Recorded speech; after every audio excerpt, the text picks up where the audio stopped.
In the centre of the island of Java, which belongs to the Indonesian archipelago, a more than 1,000-year-old monument attracts huge crowds of tourists from around the world, the Borobudur Temple.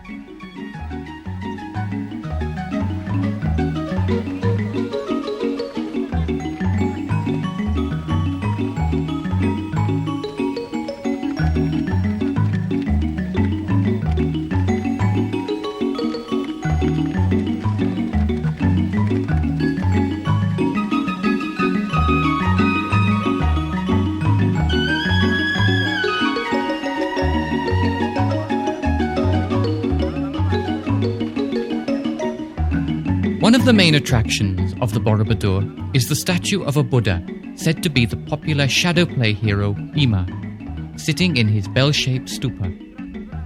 He or she who succeeds in touching the Buddha's hands will soon find a spouse, if that is the problem, or whatever else he or she might wish. But this is not the real Borobudur. To discover its true meaning, we must separate ourselves from the noisy crowds and follow the ancient path of the pilgrims.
More than 1,000 years ago, during 1.5 centuries, the Borobudur Temple was one of the great pilgrimage places of the world.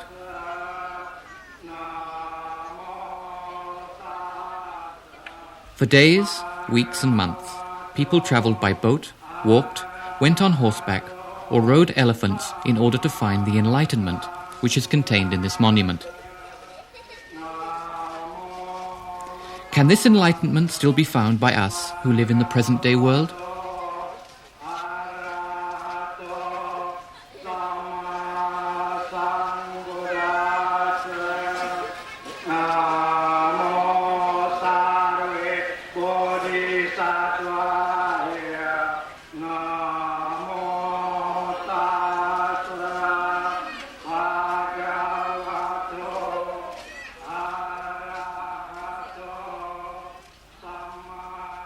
The Mundut Temple is the first stage of our search.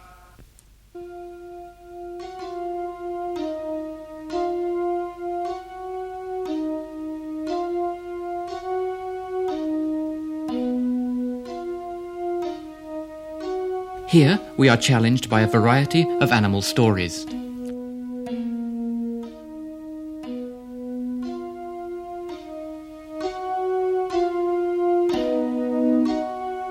The turtle is flown through the air by 2 geese. He holds onto the stick they carry with his teeth. People who watch from below cry out in astonishment, "Wow, how clever these geese are!"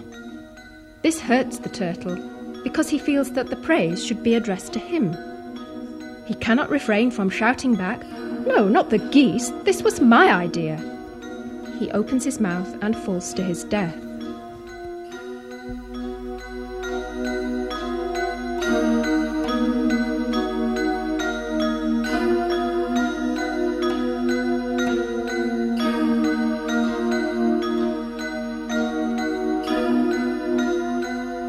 The monkey is shivering in the rain, sitting under a tree.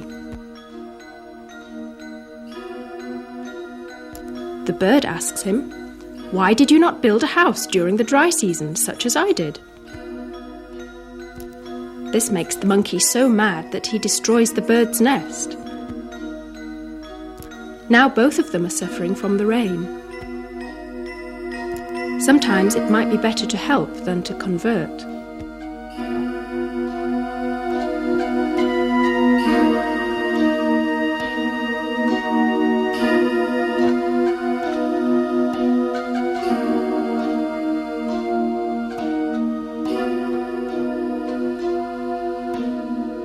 The lion is afraid of the goat because he has told him that he eats lions.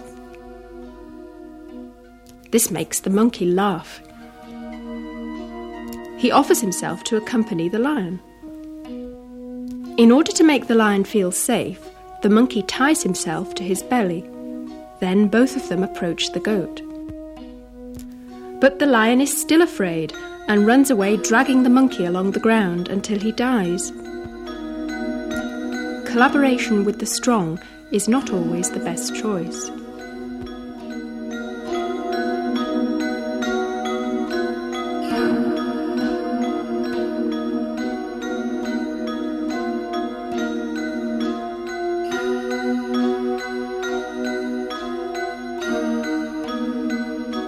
The cat pretends to be a priest carrying a rosary in order to attract the mice.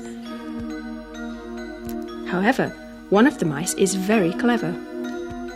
So he says, "Mr. Cat, if you want to become a priest, your outfit needs to be more complete. Besides the rosary, priests always carry a sacred bell."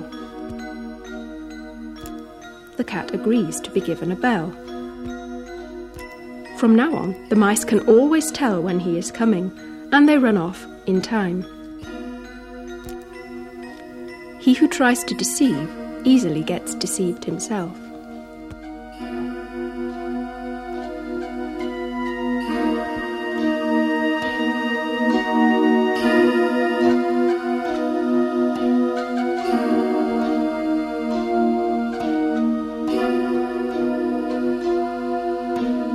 This is the two-headed bird.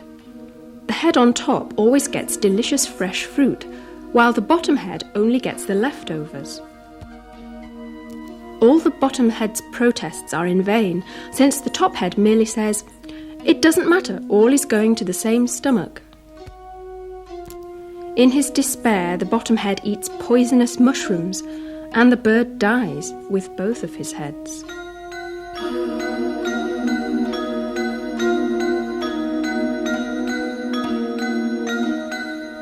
When we laugh at the animals who are haughty, hypocritical and greedy, we actually laugh at ourselves, since we live in a society which behaves just like that.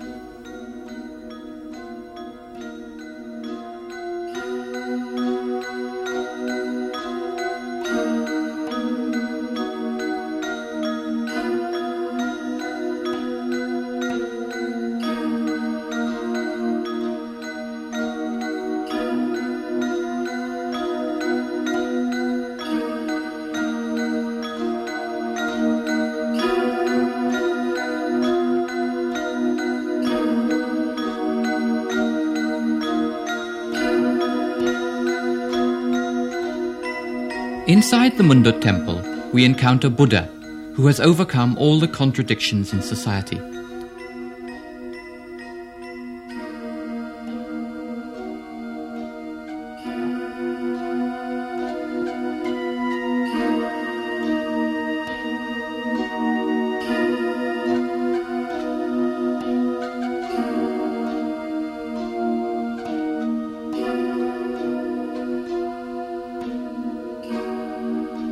The position of his hands shows that he fully controls the wheel of life, which means he masters the cause and the effect. We, however, who have just started our pilgrimage, still have a very long way to go until we reach this wisdom.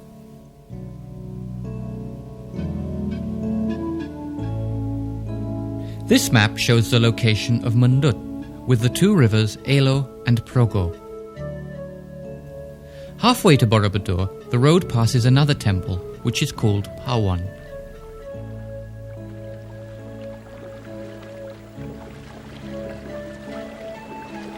Nowadays, it takes only 5 minutes to drive from Mundut to Borobudur temple.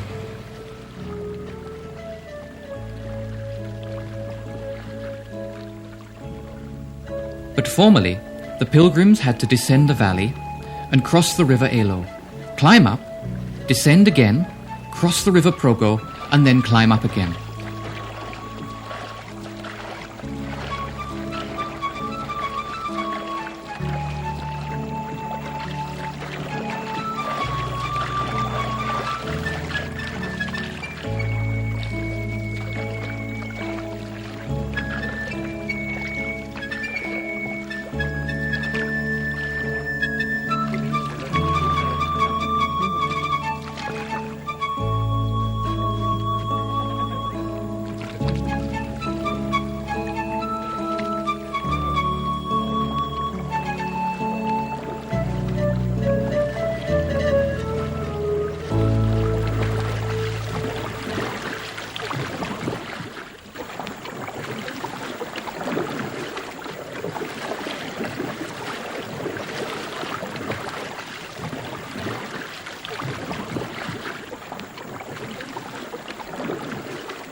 After a very tiring trip, the pilgrims finally reached the Pawan temple, where they took a rest, preparing themselves for the climax of their spiritual experience.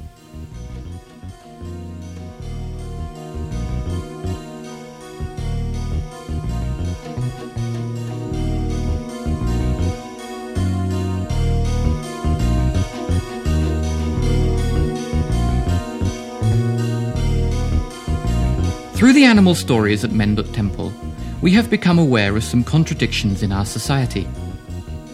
Maybe before we did not see it that way, but now we know that part of our society resembles the bottom head of the two-headed bird.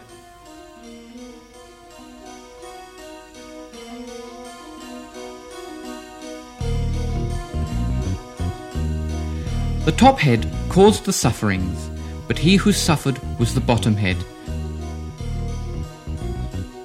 We know that the differences in society will cause a disaster. However, as long as we cannot control the cause of this disaster, we shall never be in a position to prevent it.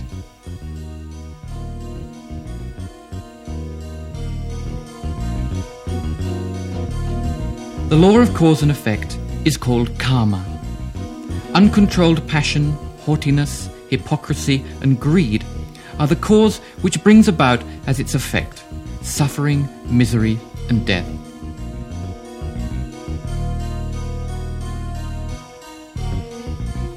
This is depicted in 160 reliefs at the foot of Borobudur temple. However, more than 1,000 years ago, when this temple was built, its builders covered the foot, which had been almost completed.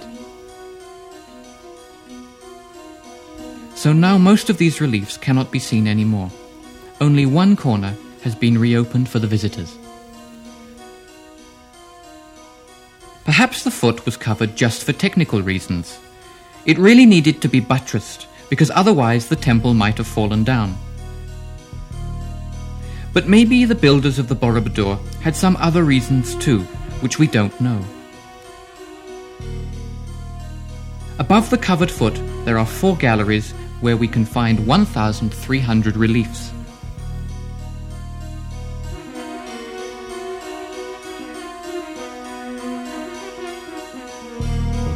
The pilgrims used to meditate on these reliefs, walking around in circles clockwise, starting from the east gate. First they looked at the upper row to the right, then in the second round to the lower row on the same side. After that, they meditated on the pictures in the upper row to the left, and then on the stories represented underneath, before they climbed to the next gallery on the following floor. During the first round, the Buddha's life story, represented in 120 reliefs, was the topic of their meditation.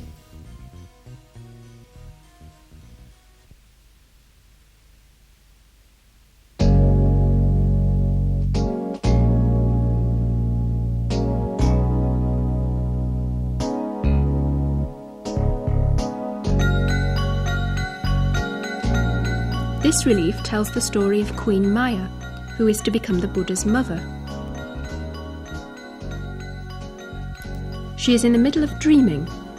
In her dream, she sees a white elephant descending from heaven and entering her womb. After this, she becomes pregnant.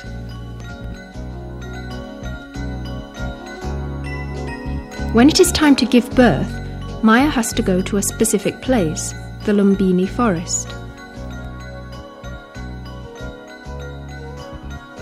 The birth of the Buddha is followed by an incredible event. As soon as the baby is born, he can walk, and in the first 7 steps he takes grows a lotus flower for each step.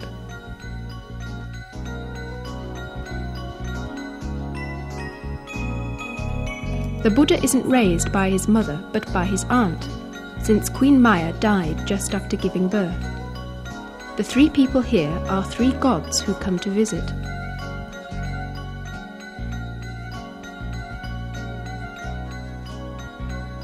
When Buddha enters the temple, all the statues of the gods descend from their pedestals to pay homage to the Buddha. All this goes to show that the Buddha is considered to be far greater than the gods.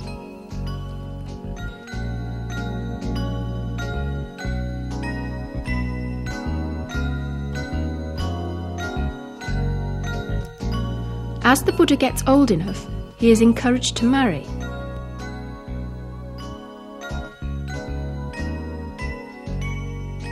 The name of his bride is Gopa.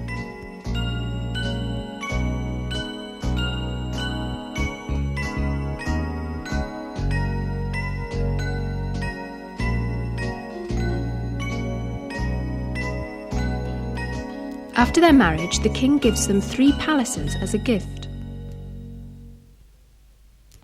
However, Buddha is not going to stay in palaces forever. His attitude changes after 4 significant encounters. This is the first one. On his travels away from the palace, he meets an old man.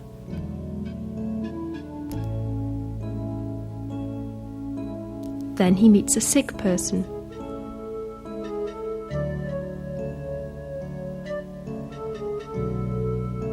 After that, the Buddha sees a dead person.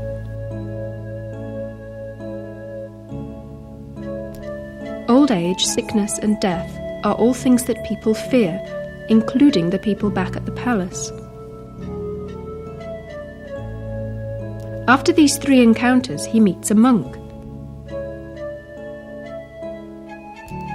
Now the Buddha is convinced that there is one person who is free from fear. The monk doesn't feel threatened by old age, sickness, or death. The Buddha wants to live like the monk, but his father doesn't approve. To ensure that the Buddha will not stray away from the palace, his father brings in a lot of beautiful women. Meanwhile, the palace doors are guarded closely. The Buddha no longer enjoys living at the palace. He becomes even more repulsed at the scene when the women have fallen asleep.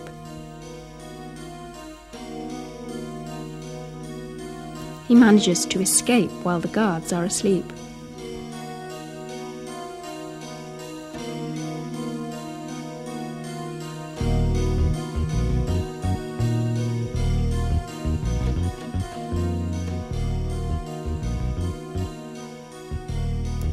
Renouncing his old life, he cuts his hair.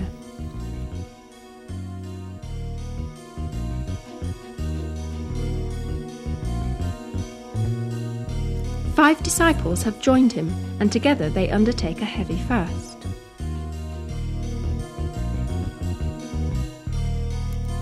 The Buddha later realizes that it is pointless to fast to such an extreme. So he decides to accept some food that is offered to him. The disciples, however, disagree with this.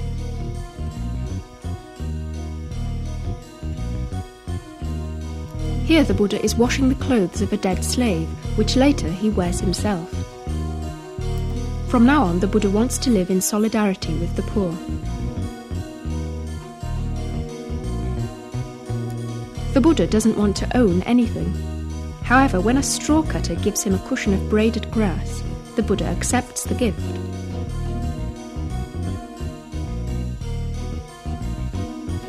Later, he uses the straw cushion to sit on when he meditates under the Bodhi tree. Bodhi means enlightenment.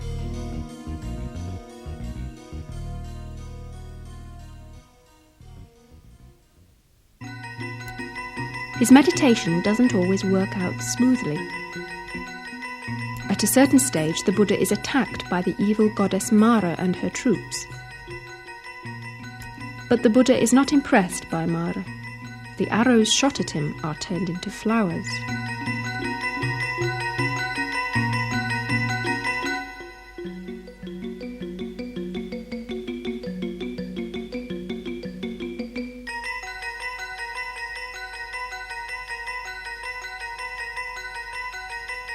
At another occasion, the Buddha is tempted by women dancing before him.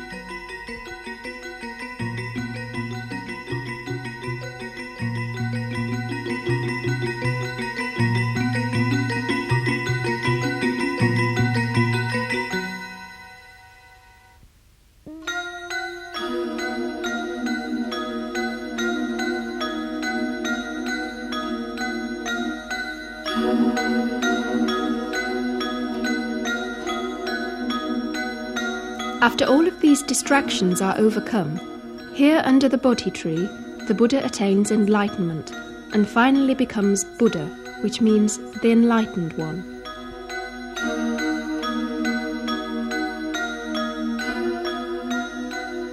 When the Buddha reaches the Ganges River, the boatman doesn't want to take him across because the Buddha doesn't have any money. But then the boatman is astonished to see that in a flash the Buddha flies across the river. For the Buddha, money is no longer necessary. Throughout all this, the Buddha has been without any disciples. The 5 disciples he once had deserted him long ago, disappointed because the Buddha didn't fast. But now they come back to him when they see how radiant the Buddha looks.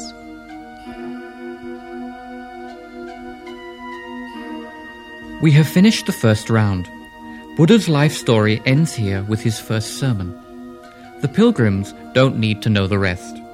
Having been challenged by the animal stories, which showed them the contradictions in society, and after they have followed the path of Buddha's life up to this point, they must now learn to become like Buddhas themselves.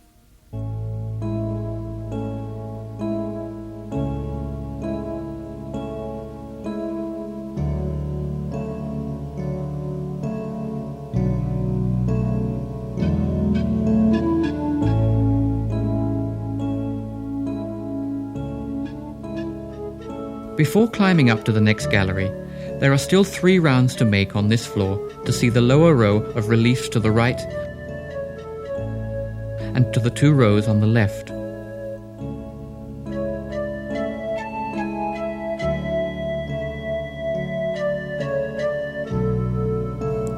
Like at Mundut Temple, here too we can observe many animal stories.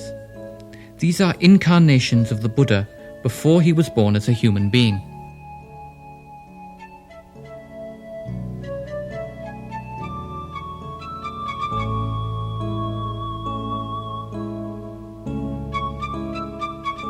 As a hare, the Buddha has 3 friends, a jackal, a monkey and a marten.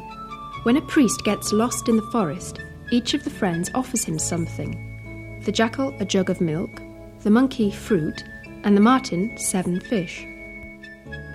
Only the hare doesn't have anything to give. So the hare offers himself to be cooked.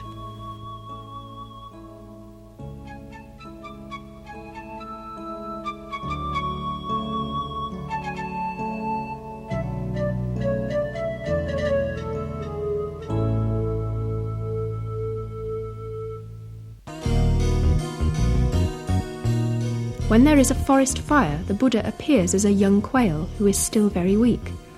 All the other animals run away, but the young quail speaks to the fire with holy words full of power and truth. The fire stops and everybody is saved. Evidently, the incarnated Buddha believes in spiritual power much more than in physical strength.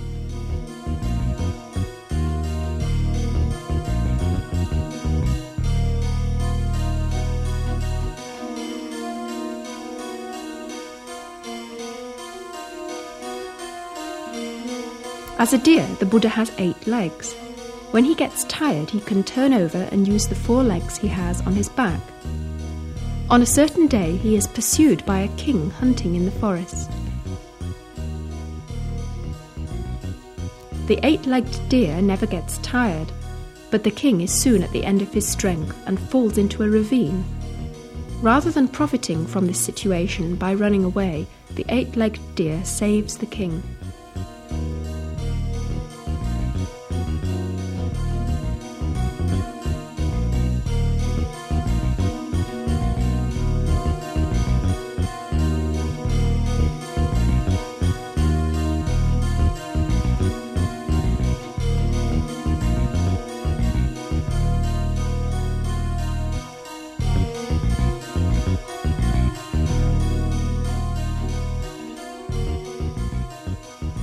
When the lion devours a goat, a piece of bone gets caught in his throat. He cries for help to the cuckoo who happens to fly by. The cuckoo is an incarnation of the Buddha. With his bill, he takes out the piece of bone from the lion's throat. To test the lion, he then asks, "Lion, king of the forest, what will be my reward now?" The lion replies, "Reward? You're still safe, and I didn't swallow you when you were in my mouth. That's a very generous gift if you ask me. Why are you still after a reward?" The Buddha's readiness to help is sharply contrasted with the haughty attitude of the king. The Buddha is on the side of the weak and downtrodden.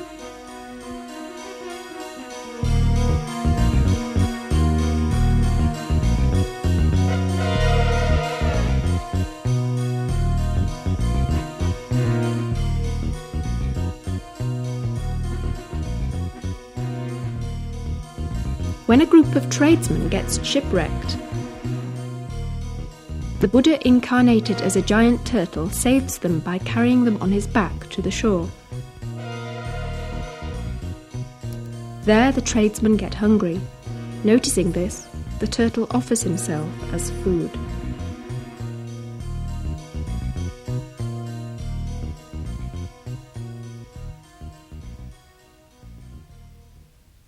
After 4 rounds in the first gallery, the pilgrims still have to do 6 rounds more, 2 rounds each in the second, third, and fourth galleries.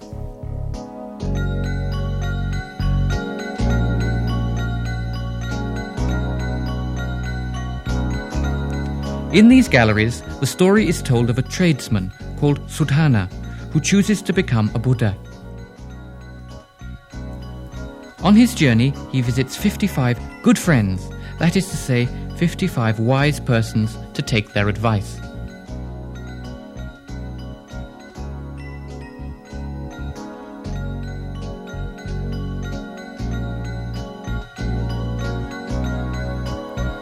At this stage, the pilgrims have already done 10 rounds through 4 galleries. Now they enter the highest part of the temple.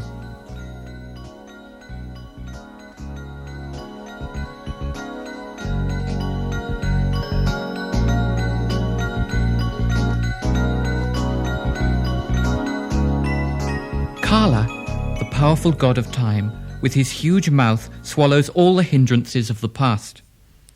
Once all these obstacles disappear, the pilgrim is free to attain enlightenment. This part is called the realm without form. The rectangular form of the galleries has given way to circles. There are no reliefs up here, and almost no ornaments. Each of the 72 bell-shaped stupas covers the statue of a Buddha.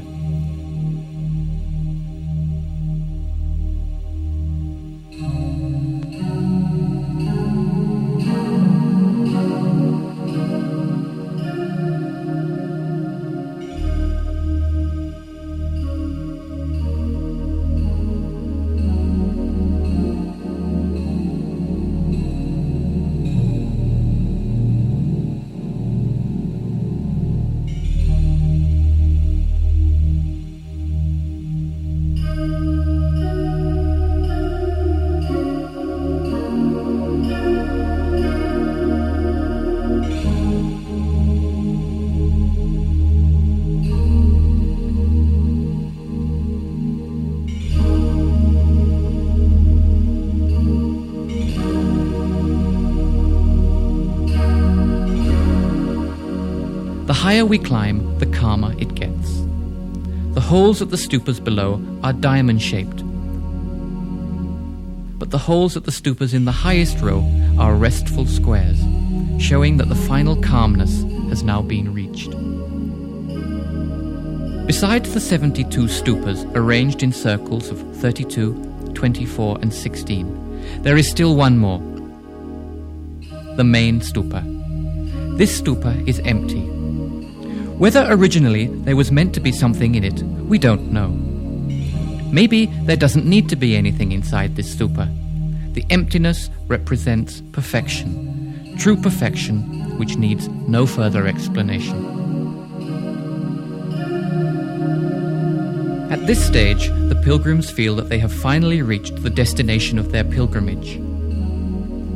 They feel like they don't want to go down. Yet, they have to go down and leave this place. They have to go back to the busy world to live the life the Buddha has taught them by way of Borobudur. Those who have learnt from Borobudur are called to descend into reality with new eyes, with the Buddha's eyes, and also with the eyes of the downtrodden and suffering. Because in them are the eyes of the Buddha.